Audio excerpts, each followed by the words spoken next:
Hello all, कैसे हैं आप लोग। मेरा नाम शीतल ठाकुर है and I welcome you all to my channel. So आज का वीडियो रहेगा about the chapter number 2, that is the tree and the forest of the book principles and practice of silviculture, written by L S Khanna.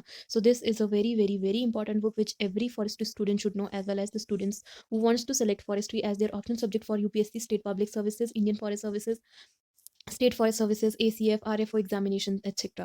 Okay, so this book is very must if you want to study forestry, because this book provides the basic knowledge of the forestry. Okay, so in this lecture I will be covering the part 2 of this chapter, that is the tree and the forest. Okay, so part 1, that is the tree, I have already covered in my previous lecture. So if you want to see that video, I will provide the link in description box, or you can click on I button and go through this video also. Okay, so content for today's lecture is going to be the chapter number 2, the tree and the forest, and today I will cover the forests.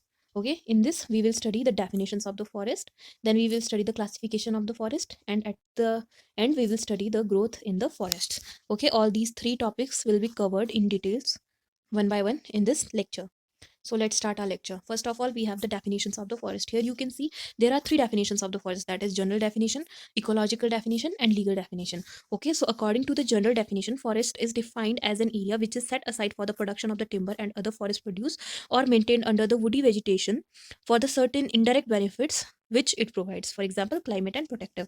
Okay, in simple words, according to the general definition, forest is an area which provides the direct as well as the indirect benefits. Okay, direct benefits में क्या आ जाएगा हमारा, जैसे कि हम directly जो forest products utilise करते हैं, जैसे टिम्बर हो गया, फ्यूल वुड हो गया, फॉडर हो गया, नॉन टिम्बर फॉरेस्ट प्रोडक्ट्स हो गए, जिनको हम डायरेक्टली कंज्यूम करें, that will be under the direct benefits. और इनडायरेक्ट बेनिफिट्स में आ जाएगा कि जैसे फॉरेस्ट किस तरीके से इनडायरेक्टली हेल्प करते हैं क्लाइमेट चेंज मिटिगेशन में, प्रोटेक्टिव फंक्शन प्ले करते हैं.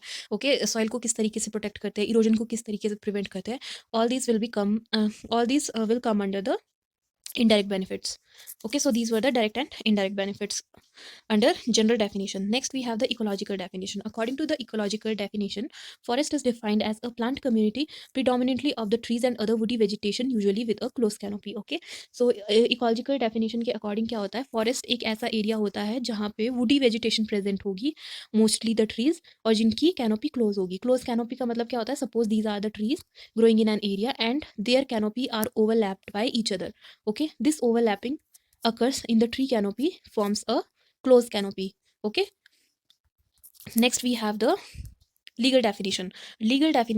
According to the legal definition, forest is defined as an area of the land proclaimed to be forest under the forest law. मतलब forest law के under जो area आएगा उसको हम forest बोलेंगे. Okay, so this definition is basically we use this definition for the legal purposes. Okay, so this definition is not important from the silvicultural point of view.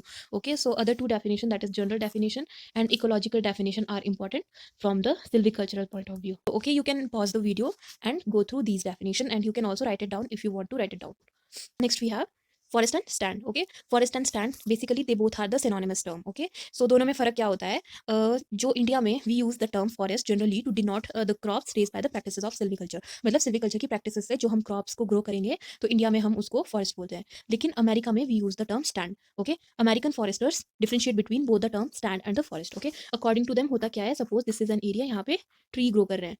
Okay, these trees are growing in this area. अगर ये जो tree grow कर रहे हैं, अगर ये similar composition के हैं और इनका सिमिलर एज है, सिमिलर कॉम्पोजिशन मतलब एक टाइप की स्पीशीज इसमें ग्रो कर रही है और उसका एज भी सेम है, then this area will form a stand. Okay, so जो ये स्टैंड होगा, this we can easily distinguish from the adjoining forest area. Okay, इसके आसपास का जो भी फॉरेस्ट एरिया या ट्रीज वगैरह ग्रो कर रहे होंगे, उससे हम ये जो स्टैंड के अंडर हमारे ट्रीज ग्रो कर रहे होंगे उनको ईजिली डिस्टिंग्विश कर सकते हैं. Okay, so this is known as stand. और जब इसी टाइप के स्टैंड हमारे पास, जैसे एक एरिया पे बहुत सारे स्टैंड्स होंगे, इस टाइप के स्टैंड्स जब एग्रीगेशन में प्रेजेंट होंगे, then they will form the forest.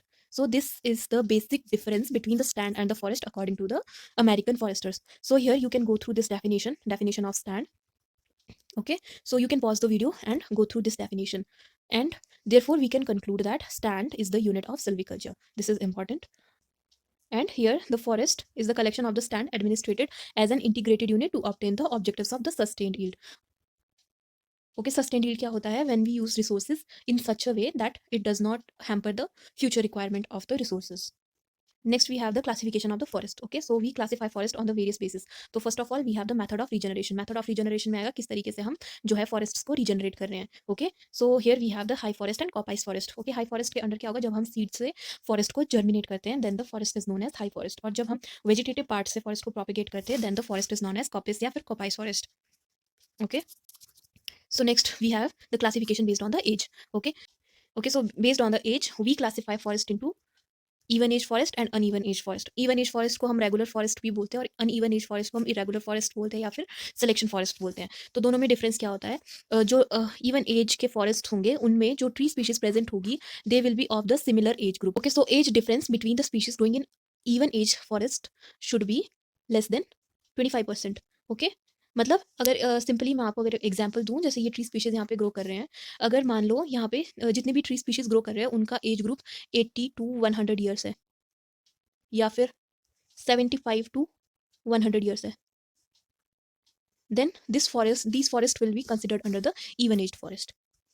And on the other hand, when the age difference among the species is greater than 25%, then the forest formed is uneven age forest और irregular forest. Okay, और selection forest कौन सा forest होता है जिसमें हर type की age gradation की स्पीशीज हमारे पास प्रेजेंट होती है. ओके, तो उसको बोलते हैं हम सिलेक्शन फॉरेस्ट.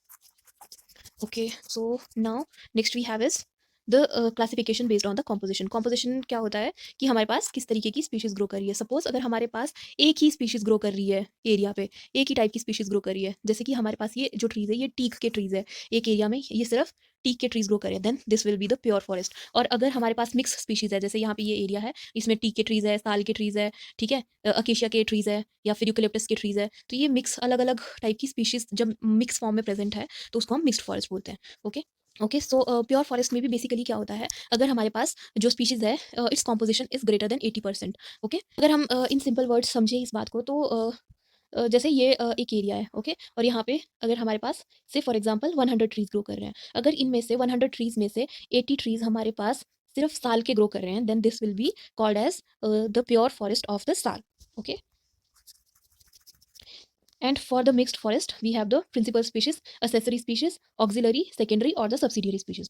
principal species क्या होगी, जो species सबसे ज़्यादा इंपॉर्टेंस की होती है. जैसे एक फॉरेस्ट है, इसमें बहुत सारी ट्री स्पीशीज ग्रो कर रही है, ठीक है, इसमें से जो सबसे ज़्यादा इंपॉर्टेंस की स्पीशीज होगी जिसके ऊपर हम सिल्वीकल्चरल प्रैक्टिसेस अप्लाई करेंगे, जैसे फॉर एग्जाम्पल ये साल के ट्री है, ठीक है, this is important from the silvicultural point of view, so this species will be known as principal species. Next we have the accessory species. Accessory species will be the species which is of the less importance then the principal species. Then we have the auxiliary species, auxiliary या फिर subsidiary species. They will be the species which are of the lowest importance. Okay, जिनका importance बहुत ही कम है और जो and they are growing in association with the principals or the accessory species. Okay, तो उनको बोलते हैं हम auxiliary species, secondary species या फिर subsidiary species. Okay, so next we have classification based on the object of the management. Okay, किस तरीके के हमारे पास ऑब्जेक्टिव्स है मैनेज करने के फॉरेस्ट को, उसके according we classify the forest into the production forest when we use the forest for the production purpose. For example जैसे टिम्बर हमें चाहिए, फ्यूल वुड चाहिए, फॉडर चाहिए, नॉन टिम्बर फॉरेस्ट प्रोडक्ट्स चाहिए, तो जब हम फॉरेस्ट को प्रोडक्शन पर्पस के लिए यूटिलाइज करेंगे then it will be known as the production forest. Next we have the protection forest when the forest is managed for the protective functions. Okay, soil erosion को prevent करने के लिए, climate change mitigate करने के लिए या फिर और कोई प्रोटेक्टिव फंक्शंस परफॉर्म करने के लिए जब हम फॉरेस्ट को मैनेज करते हैं, that will be under the protection forest. Next we have the farm forest. Okay, when the forests are grown on the farmland in order to meet the requirement for the farmers. Okay, तो उसको बोलेंगे farm forest. Then we have the fuel forest. Fuel forests are basically for the purpose to meet the requirement of fuel wood in the villages. Next we have the recreational forest. Recreational forest is also known as the aesthetic forest. Okay, जब हम beautification के लिए forests को grow करेंगे then it will come under the recreational forest. Next we have the classification based on the ownership or the legal status. Okay, किस तरीके की ownership हमारे पास forest में present होगी उस तरीके से हम क्लासिफाई करते हैं फॉरेस्ट को, स्टेट फॉरेस्ट में, कम्युनल फॉरेस्ट में और पंचायत फॉरेस्ट में. ओके, सो सबसे पहले हमारे पास क्या होता है, स्टेट फॉरेस्ट. ओके, जो स्टेट फॉरेस्ट है, स्टेट फॉरेस्ट होगा जिसकी की ओनरशिप हमारे स्टेट के पास होती है. इसके अंडर आते हैं रिजर्व फॉरेस्ट, प्रोटेक्टेड फॉरेस्ट और village forest. All these forest are defined under the Indian forest act.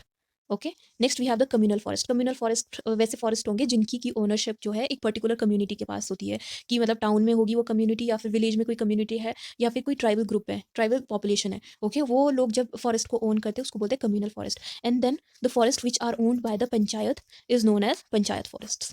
And last we have the classification based on the growing stock. ठीक है, on the basis of growing stock we classify forest into normal and abnormal forest. Normal forest कौन से forest होंगे? जिनमें की normal growing stock होगा, ठीक है, नॉर्मल एज ग्रेडेशन होगा एंड नॉर्मल इंक्रीमेंट होगा. नॉर्मल ग्रोइंग स्टॉक का मतलब क्या होगा कि उसमें जो हमारी स्पीशीज प्रेजेंट है वो ना ओवर स्टॉक होनी चाहिए और ना ही अंडर स्टॉक होनी चाहिए. ओके, सो उसको बोलेंगे नॉर्मल ग्रोइंग स्टॉक. और फिर आता है हमारे पास normal age gradation. Normal age gradation होगा जब हमारे पास फॉरेस्ट में हर एक एज ग्रुप प्रेजेंट होगी तो उसको बोलेंगे नॉर्मल एज ग्रेडेशन. और नॉर्मल इंक्रीमेंट कब होगी? जब हमारी प्रोडक्शन इज इक्वल टू और ग्रेटर देन द हार्वेस्ट होगी. Okay, then it is known as the normal forest. Okay, जो normal forest है, they are basically basic object of these forest is the production of the sustained yield. ठीक है, sustained yield जो है इसका basic object होता है normal forests का. ओके, और जब हमारे पास नॉर्मल कंडीशंस नहीं है फॉरेस्ट में, जो कि कंडीशंस मैंने आपको बताई, then the forest is known as abnormal forest. Okay, so here I have provided the detailed definition of each of these classification, so you can pause the video and go through these definition. Okay, here you can see first of all classification based on the regeneration into high forest and coppice forest. You can write it down. Next we have the classification based on the age. This is even aged and uneven aged. Here we have selection forest when all or the nearly all age gradation or the age classes are present, then the forest is known as selection forest. Okay, so next is a classification based on the composition. Pure forest, mixed forest. Mixed forest में principal species क्या होती है, accessory species क्या होती है, auxiliary species क्या होती है, इनका definition आप यहाँ से देख सकते हैं. You can pause the video and write it down. Okay, so next is the classification based on the object of the management. Here is the production forest, protection forest, farm forest, fuel forest, and recreational forest. Next we have the classification based on the ownership and legal status. It is the state forest. State forest के अंदर आते हैं reserved forest, protected forest, village forest. Then we have communal forest and panchayat forests. Next we have classification based on the growing stock. It can be the normal forest and abnormal forest. Last we have the growth of the forests. So growth of the forest में क्या होता है, एक basic characteristic या फिर most important characteristic क्या होता है forest growth का, is the reduction in the number of plants per unit area with age and size. Okay, in simple words, जैसे हमारे पास ये एरिया है. ओके, जब हमारे पास ट्री स्पीशीज छोटी होगी, इनिशियल स्टेजेस में होगी, तो उनके पास बहुत सारा स्पेस होगा ग्रो करने के लिए, तो नंबर ऑफ स्पीशीज पर यूनिट एरिया ज़्यादा होगी. जैसे जैसे एज बढ़ती जाएगी, ट्री में ग्रोथ होती जाएगी, और ड्यू टू कॉम्पिटिशन फैक्टर जो ये नंबर है वो विद एज कम होते जाएगा. Number of trees per unit area कम होते जाएगा जैसे जैसे एज हमारे ट्रीज की बढ़ती जाएगी. Okay, so this is a very very very important and basic characteristic of the growth of the forest. Okay, so next we have the growth of one forest varies from the growth of other forest due to species की वजह से, age की वजह से, quality of the site की वजह से, या फिर biotic factor की वजह से जो growth होती है एक forest की, that is different from the growth of the other forests. Okay, so हम जो forest में growth study करते हैं, it can be studied under the growth of the even age forest and the growth of uneven aged forest. Okay, so even age forest में जो growth होती है उसको हम स्टडी करते हैं under, first of all we have the crown differentiation. Crown differentiation में क्या होता है, जैसे हमारे पास स्पीशीज़ है. ओके, तो उसमें जो स्पीशीज़ हमारी हाईएस्ट वीगर की होगी, जिसका वीगर हाई होगा, ओके, वो क्या करेगी, वो टॉप कैनोपी अटेन कर लेगी, जल्दी जल्दी हाइट ग्रो करेगी अपनी, और तो सबसे पहले अपना हाइट अटेन कर लेगी. फिर उसके बाद कुछ और स्पीशीज़ होंगी जिनका वीगर उतना ज़्यादा हाई नहीं है, वो भी ग्रो करेंगे लेकिन वो टॉप कैनोपी तक रीच नहीं कर पाएंगे. और जो जिनका वीगर बहुत ही कम होगा वो लो लो लेयर में ही रह जाएंगे. ओके, उनको बहुत ज़्यादा कंपटीशन फेस करना पड़ेगा फॉर द लाइट, और एज अ रिजल्ट वो जो ट्रीज़ है वो मर जाएंगे या फिर उनका हाइट बहुत ही ज़्यादा कम रहेगा. ओके, और इस तरीके से जो ट्रीज़ है उनका क्राउन डिफरेंट लेयर में डिफ्रेंशिएट होता है. Okay, so based on the crown differentiation, we classify crowns into the crown classes. Okay, तो इसमें क्या होता है, डोमिनेटेड ट्री. डोमिनेटेड ट्रीज क्या होंगे, जो सबसे हाईएस्ट वीगर के ट्रीज होंगे, जो हाईएस्ट कैनोपी अटेन करेंगे, जिनसे ऊपर कोई और ट्रीज नहीं होंगे, उनको बोलेंगे डोमिनेटेड ट्री. इसके अंडर आएंगे प्रीडोमिनेंट्स और कोडोमिनेंट्स. प्रीडोमिनेंट्स जिनकी कैनोपी कोई और ट्री कवर नहीं कर पाता, जो हाईएस्ट जिनका हाईएस्ट ग्रोथ होगा, उनको बोलेंगे प्रीडोमिनेंट ट्री.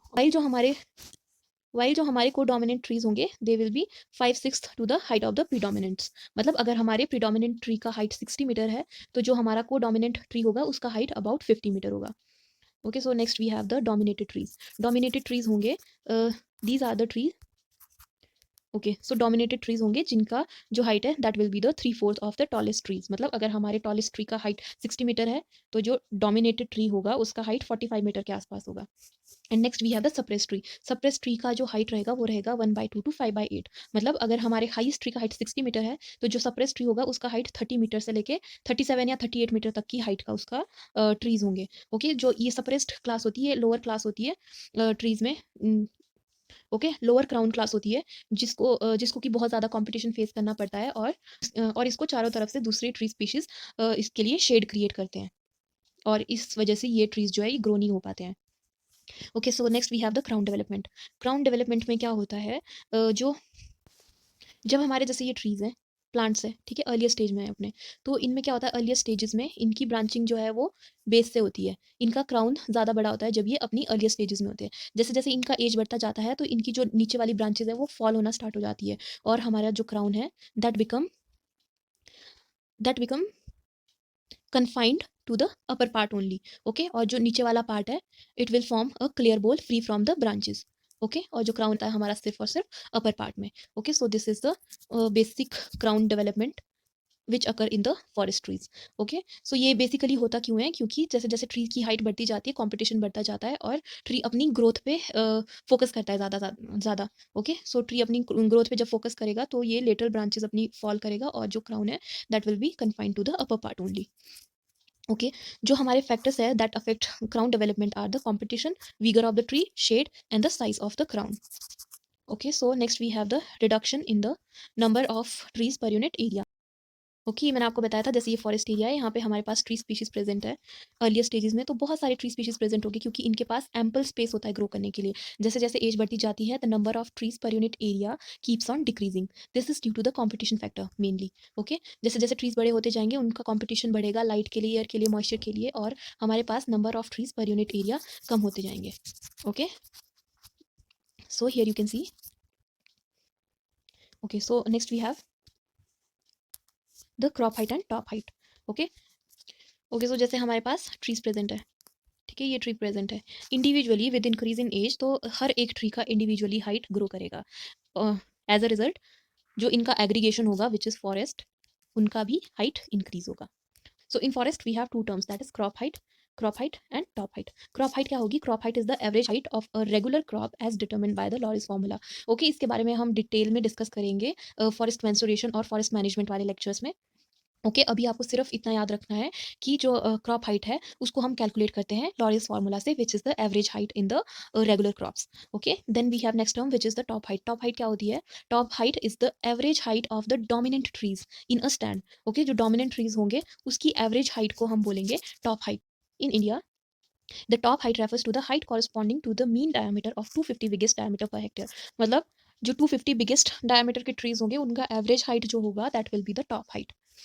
ओके, जो टॉप हाइट होती है it varies with the age, therefore it is generally used for the determination of the site quality. Okay, this is important कि जो हमारे पास टॉप हाइट होती है वो एज के साथ वेरी करती है, इसलिए हम इसको क्या करते हैं, साइट क्वालिटी डिटरमाइन करने के लिए इसको हम यूज करते हैं। So next we have the crop diameter. Crop diameter क्या होगा, सिमिलरली जैसे हमारे ट्रीज हाइट में इंक्रीज हो रहे हैं, ठीक है, सिमिलरली उनका डायमीटर भी इंक्रीज होगा इंडिविजुअल ट्री का, और एज अ रिजल्ट एग्रीगेशन, जिसको कि हम फॉरेस्ट बोलते हैं, जब हम इनका एग्रीगेशन करेंगे तो फॉरेस्ट का भी डायमीटर इंक्रीज होगा। ओके, सो उसको बोलते हैं हम crop diameter. Okay, here you can see with the increase in the diameter of the individual tree constituting a forests, the diameter of the crop also increases. Okay, जो हमारे पास diameter of the forest crop है that is described by the term crop diameter। जो forest का diameter होता है उसको हम crop diameter बोलते हैं। Okay, so जो crop diameter होता है, crop diameter is defined as a diameter corresponding to the mean basal area of a uniform generally pure crop। Okay, मतलब जब हमारे पास प्योर क्रॉप होगी, okay, so the diameter corresponding to the mean basal area of a pure crop is known as crop diameter. Next we have the crop volume. Crop volume क्या होता है, the sum of the volumes of the individual tree forming a forest crop is known as the volume of the crop. मतलब जैसे ये trees हैं, ठीक है, एक क्रॉप है हमारी, तो क्रॉप में ये सब मान लो ये ट्रीज है, ठीक है, तो इसका वॉल्यूम प्लस इसका वॉल्यूम प्लस इसका वॉल्यूम प्लस इसका वॉल्यूम प्लस इसका volume will give rise to the volume of the crop. जब हमें फॉरेस्ट का वॉल्यूम पता करना होता है तो मतलब हम इंडिविजुअली हर एक ट्री का वॉल्यूम नहीं कैलकुलेट कर सकते, क्योंकि बहुत सारे ट्रीज होते हैं फॉरेस्ट में प्रेजेंट और ये बहुत ही ज़्यादा बल्कि प्रोसेस हो जाता है। ओके, तो इसके लिए हम यूज़ करते हैं ईल्ड टेबल। ओके, तो ईल्ड टेबल में क्या होता है, जैसे फॉर एग्जांपल जैसे मान लो ये एक यूनिट एरिया है। ओके, मतलब सपोज दिस इज 1 एकड़ एरिया, ठीक है, तो यहाँ पे जितने भी ट्रीज ग्रो कर रहे होंगे, ओके, उसका जो वॉल्यूम का डाटा एट वेरियस एजेस, मतलब कितनी एज में कितना वॉल्यूम इन ट्री स्पीशीज का आ रहा है, उसको हम टैबुलर फॉर्म में रिप्रेजेंट करते हैं। ओके, जिसमें हम देखेंगे कि फॉर एग्जांपल कि मतलब 20 साल की एज में कितना वॉल्यूम आ रहा है ट्री स्पीशीज का, 40 साल की एज में कितना वॉल्यूम आ रहा है ट्री स्पीशीज का, 80 ईयर्स की एज में कितना वॉल्यूम आ रहा है ट्री स्पीशीज का। ओके, और जो ये वॉल्यूम होती है, it varies with the ages, मतलब हर एज के लिए अलग वॉल्यूम होगा, and with the site qualities, मतलब हर साइट क्वालिटी के लिए अलग वॉल्यूम होगा। इस तरीके से हम यूनिट एरिया का वॉल्यूम कैलकुलेट कर सकते हैं किसी एक पर्टिकुलर स्पीशीज के लिए। ओके, तो मेन कंडीशन क्या होनी चाहिए इसमें कि जो फॉरेस्ट है वो इवन एज्ड होना चाहिए। इस तरीके से हम मेजर कर सकते हैं वॉल्यूम पर यूनिट एरिया की, मतलब एक यूनिट एरिया में वॉल्यूम इतना है तो पूरे फॉरेस्ट का जितना एरिया होगा उसमें वॉल्यूम कितना आना चाहिए एक पर्टिकुलर साइट क्वालिटी के लिए, और एट पर्टिकुलर एज में एक पर्टिकुलर स्पीशीज का कितना वॉल्यूम होता है। तो उसके लिए हम यील्ड टेबल को यूज करते हैं। So therefore, the yield table of the various species gives the data for the volume per acre of a fully stocked, regularly thin, even aged crop at the different ages for the different site qualities. Okay, so मतलब yield table का use करके हम क्या कर सकते हैं, various edges के लिए वेरियस साइट क्वालिटीज में वॉल्यूम पता कर सकते हैं। ओके, इस तरीके से हम क्या कर सकते हैं, क्रॉप वॉल्यूम आइडेंटिफाई कर सकते हैं for the main crop, final yield and total yield. Okay, so main crop, final yield और टोटल ईल्ड क्या होती है, जैसे suppose for example in simple words, ये हमारे पास एक एरिया है। एग्जाम्पल के लिए मान लो इसमें पहले 5 ट्रीज थे, 5 ट्रीज थे, इसमें हमने फर्स्ट थिनिंग की। थिनिंग क्या होती है, जब हमारे पास जो स्टॉक है वो ओवर स्टॉक्ड होता है, ठीक है, या फिर ज़्यादा डेंसली प्लांटेड ट्रीज होंगे, तो उनका कंपटीशन कम करने के लिए हम यूजिंग द सिल्वीकल्चर प्रैक्टिसेस हम क्या करते हैं, ट्रीज को रिमूव करते हैं। ओके, तो उसको बोलते हैं थिनिंग। ओके, तो हमने इसमें फर्स्ट थिनिंग की, और मान लो हमने इसमें से एक ट्री को हमने इसको निकाल दिया। ओके, तो फर्स्ट थिनिंग के बाद फिर हमारे पास कितने बचे, 4 ट्रीज बचे, 1 2 3 और 4। ठीक है, उसके बाद फिर से हमने इसमें सेकंड थिनिंग किया। सेकंड थिनिंग करके हमने इसमें से 2 ट्रीज कैंसिल कर दिया, और हमारे पास लास्ट में कितने बचे, 2 ट्रीज बचे। अब मान लो हमको इसमें फर्दर थिनिंग नहीं करना है अब। ओके, सो जो ये हमारे पास क्रॉप बची, this will be the main crop. Okay, इसको क्या बोलेंगे हम, मेन क्रॉप बोलेंगे। ओके, और जो फाइनल ईल्ड होगी, फाइनल ईल्ड क्या होगी, द फाइनल ईल्ड होगी मेन क्रॉप प्लस जो सेकंड थिनिंग के टाइम में हमें वॉल्यूम अटेन हुआ है, उसको हम बोलेंगे फाइनल ईल्ड। और जो टोटल ईल्ड होगी, total yield will be final yield plus जो हमें फाइनल ईल्ड प्लस जितनी भी वॉल्यूम हमें मिली है फर्स्ट और सेकंड थिनिंग के टाइम पे, तो उसको हम ऐड करेंगे, तो हमारे पास क्या आ जाएगा, टोटल ईल्ड आ जाएगी। I hope this is clear. Actually मैं ये अपने फ़ोन से रिकॉर्ड कर रही हूँ वीडियो, तो फिर मतलब मुझे उतना ईजी नहीं हो पा रहा है यहाँ पे डायग्राम्स वगैरह बनाने के लिए, तो मैं अपनी ओर से पूरी कोशिश कर रही हूँ बताने की। तो होप आपको ये समझ में आ गया होगा मैं क्या कहना चाह रही हूँ इससे। So next we have the crop density. Density क्या होता है, volume per unit area. Okay, so volume आपको मैंने बताया था कि हम ईल्ड टेबल से कैलकुलेट करते हैं। ओके, तो हम पहले ईल्ड टेबल से डाटा ले लेंगे, और उससे हम कंपेयर करेंगे। जैसे ये हमारे पास पर्टिकुलर साइट है, ठीक है, इसमें मान लो हमारे पास जो वॉल्यूम है उसको हम ईल्ड उसको हम ईल्ड टेबल से कंपेयर करेंगे, ये कि भैया उसमें हमारे पास वॉल्यूम कम आ रहा है, ज़्यादा आ रहा है, वॉल्यूम पर यूनिट एरिया कम है, ज़्यादा है, या फिर बराबर है। उस बेसिस पे हम क्या करते हैं, क्रॉप डेंसिटी को क्लासीफाई करते हैं। Okay, so here is the definition of the crop density. Crop density is defined as the relative compactness of the stocking expressed as a decimal coefficient taking normal number of the trees, basal area and the volume as unity. मतलब normal number of trees कितने होंगे जितने हमारे पास yield table में हमने जितने हमारे पास yield table में दिए होंगे, that will be the normal number of trees, basal area and volume. Okay, इसको हम क्या कर लेंगे, 1 कंसिडर कर लेंगे। अगर हमारे पास डेंसिटी ग्रेटर देन 1 आएगी, तो then our crop will be overstocked. अगर हमारे पास डेंसिटी लेस देन 1 आएगी, तो then the crop will be understocked. अगर हमारे पास इक्वल टू 1 आएगी, then the crop is complete और fully stocked. Okay, next we have the canopy density. Okay, so we should not confuse both the terms canopy density and crop density. Okay, so canopy density में क्या होता है, canopy density is the relative compactness of canopy usually expressed as a decimal coefficient taking closed canopy as a unity. मतलब जैसे ये trees है, okay, जब ये ओवरलैप करेंगे तो दे will form a close canopy. Okay, इसमें क्या करते हैं, हम क्लोज कैनोपी को यूनिटी लेते हैं, मतलब जब हमारे पास कैनोपी क्लोज होगी तो कैनोपी डेंसिटी का वैल्यू 1 होगा। In this way, we can classify the canopy density into the close, dense, thin and open. तो हमारी कैनोपी क्लोज कब होगी, जब वैल्यू कैनोपी डेंसिटी का वैल्यू 1 होगा। डेंस कब होगी, जब कैनोपी डेंसिटी का वैल्यू 0.75 टू 1 होगा। थिन कब होगी, जब हमारे पास कैनोपी डेंसिटी का वैल्यू 0.05 टू 0.75 होगा। और ओपन कब होगी, जब हमारे पास कैनोपी डेंसिटी का वैल्यू 0.5 होगा। Okay guys, so this is 0.5, not 0 to 5। Okay, so last we have the growth in uneven age forest. Okay, so जो हमारे अनइवन एज्ड फॉरेस्ट होते हैं they are very complex to study, इसलिए इनके ऊपर काफ़ी कमी, इनकी ग्रोथ पे काफ़ी कम स्टडी हुआ है, क्योंकि इसमें बहुत सारी एज ग्रेडेशन के स्पीशीज प्रेजेंट होते हैं, तो इनको स्टडी करना थोड़ा मुश्किल रहता है। Okay, so we have few terms regarding the uneven aged forest, that is the canopy classes. Okay, canopy classes क्या होती है? क्लासिफिकेशन ऑफ द कैनोपी, मतलब जैसे जो हमारे ट्रीज टॉप में होंगे they will form the top canopy. Okay, जो उसके बाद इंटरमीडिएट लेयर में प्रेजेंट होंगे they will form the middle canopy, और जो हमारे पास सबसे नीचे प्रेजेंट होंगे they will form the lower canopy. Okay, जो अनइवन एज्ड फॉरेस्ट होते हैं उनमें जो कैनोपी होती है that is well defined and distinct. Okay, so according to this the canopy canopy classes can be classified as top canopy और the overwood, मतलब जो सबसे ज़्यादा टॉप पे प्रेजेंट होगी। Then we have the middle storey जो उसके बाद प्रेजेंट होगी। Then we have the lower canopy जो नीचे वाली लेयर में प्रेजेंट होगी। Then we have the undergrowth. Undergrowth में क्या आएंगे हमारे पास? हर्ब्स, शर्ब्स वगैरह आएंगे। Okay, and the ground cover. Ground cover में basically we will have the grasses जो कि ग्राउंड को कवर करेगी। Okay, and now next we have the diameter class distribution. Diameter class distribution जो होती है अनइवन एज्ड फॉरेस्ट में that is unsymmetrical, that is distributed unsymmetrical. Okay, so theoretically होना तो ऐसे चाहिए कि हमारे पास हर एक एज का कॉम्पोजिशन प्रेजेंट होना चाहिए अनइवन एज फॉरेस्ट में, लेकिन नेचर में ऐसा नहीं होता है। Okay, so there are various studies जहाँ पे पाया गया है कि जो हमारे पास जहाँ पे पाया गया है कि जो ट्रीज लार्जर डायमीटर क्लास के होते हैं वो ज़्यादा प्रेजेंट होते हैं in uneven aged forest as compare to the even aged forest. Okay, this might be due to the shortage of the lower diameter classes as a result of the absence of the recruitment to the lowest classes generally makes the stock more unbalanced. Okay, तो जो हमारे पास uneven as में होता है वो stock क्या होता है? अनबैलेंस्ड होता है, और वो that is difficult to study. Therefore we don't have enough data, या फिर हमने इनफ स्टडीज नहीं किया है on the growth of the uneven age forests. That's it for today. Thank you so much for watching my video. If this was helpful for you, please like this video and share it with your friends, and don't forget to subscribe my channel. Thank you so much for watching. See you in the next lecture. तब तक के लिए bye bye, take care.